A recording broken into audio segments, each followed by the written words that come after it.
Welcome to the Folkkeeper's Hearth, where timeless tales and ancient lore come alive. Gather round as we explore the myths, legends, and fables that have been passed down through the generations, keeping us connected to our ancestors and the old ways. Do you have your cup of tea? Have you pulled up a chair? It is time. Let us begin.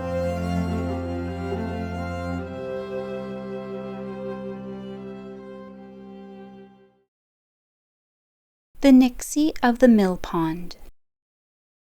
Some say the land remembers, that the still waters of an old mill pond can hold the echo of a bargain, the trace of a vanished name. In the days when folk still left bread by the doorstep and spoke kindly to the unseen, there lived a miller.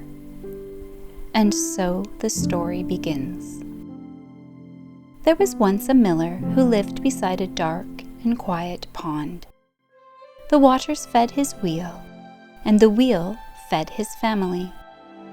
But times were hard, and the grain ran thin. One morning, as he stood at the water's edge, wringing his hands in worry, a voice rose from the depths, soft, like ripples against stone.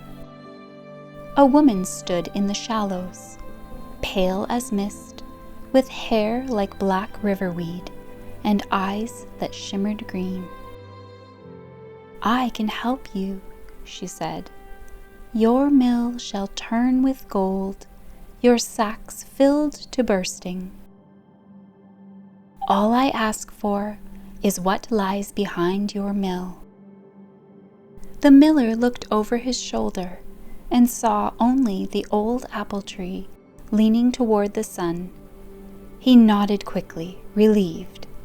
"It's yours," he said. But unbeknownst to him, behind the mill, his wife had just given birth to their first son. And so the bargain was sealed, not in malice, but in fate.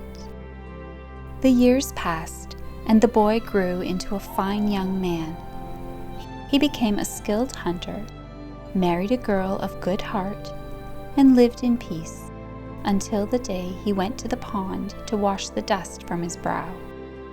There, the Nixie was waiting. Without a sound, she pulled him down into her world beneath the water. The mill wheel turned on, but the hunter did not return. His wife wept and waited, but the pond remained still. At last she sought the counsel of a wise woman, one who knew the old ways. The crone gave her no comfort, but 3 trials. For 3 nights she must keep silent. For 3 days she must take no food or drink. And then she must craft a harp from white wood and her own hair, and play by the moonlight. So the wife did as she was told. Hunger, silence, and solitude became her companions, and on the 3rd night, beneath the full moon, she played the harp at the water's edge. The Nixie stirred. She rose from the depths, not angered, but moved. Perhaps by the music, perhaps by the sacrifice. She released the husband to the surface. But the water did not let them go so easily. The pond swelled with storm. A wave rose and broke between them, sweeping the man to one shore and the woman to the other. Each believed the other lost. They wandered through forests and wild places, through the hush of strange lands and the hush of their own grief. Years passed, dreamlike.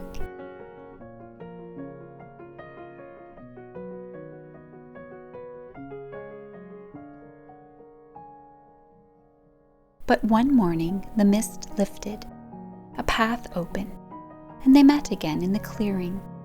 older, weathered, but still bound by the same thread of love.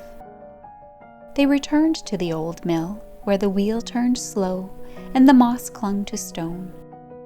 But the house stood still, and there they knew they had come home. The Nixie still sleeps beneath the pond, or so they say. And even now, if you listen by moonlight, you might hear a harp's faint song, strung not with silver, but with memory and love. And so the two found their way home, not unchanged, but transformed by their time in shadow. They returned older, wiser, and still woven together by love stronger than enchantment. This is no simple fairy tale of good and evil. The Nixie of the mill pond speaks to an older understanding of the world, one where spirits dwell not in far-off realms, but in the water beneath the bridge, in the pond behind the house, in the hush before dawn. The Nixie herself is not wicked. She is bound by her own nature, as all spirits are. She upholds the bargain made, exacts her due, and does not act from malice, but from the logic of her realm. This is the way of many land and water spirits in northern lore, neither kindly nor cruel, but powerful and to be treated with respect. And it is the woman, not a hero in armor, who braves that unseen world. Through silence, sacrifice, and song, she reclaims what was lost. Hers is a quiet, enduring strength, the kind passed down not in legend, but in memory. Some say the tale warns against striking bargains with the unknown. Others say it speaks of devotion and the long wandering that sometimes follows loss. Perhaps both are true, but woven through it all is a way of seeing, a world alive with presence, where water has a voice, and love can call someone home across time itself. These are the old tales. They do not always end in triumph, but they endure, passed down like embers, still warm in the hand.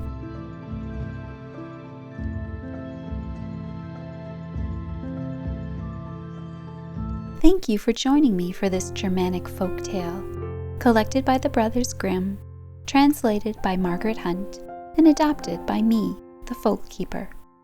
If this story spoke to you, I invite you to stay a while longer.